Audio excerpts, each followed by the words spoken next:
With the Testo 270 frying oil tester, you can easily determine the quality of frying oil on site. This allows you to save oil and reduce your costs.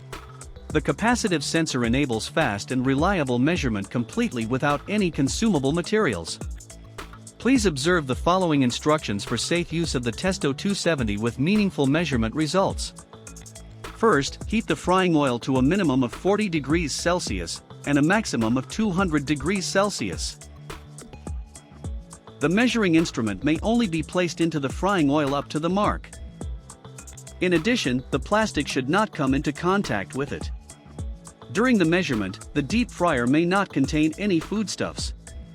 If there are still residues of fried food in the oil, these must also be removed. You can start the measurement as soon as no more bubbles rise.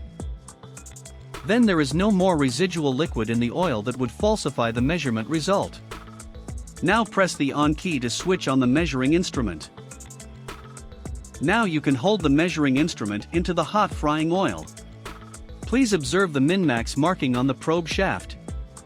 Important: keep a minimum distance of 1 cm from metallic parts to avoid damaging the sensor. To obtain a stable measured value as quickly as possible, the probe shaft should be moved slightly in the oil during the measurement. Auto hold in the display indicates the end of the measurement. The TPM value and the display color flash until the final measuring value is reached. As soon as a stable measured value is reached, it is held. To hold the final value, briefly press the hold key. Pressing this key again takes you back to the measuring mode.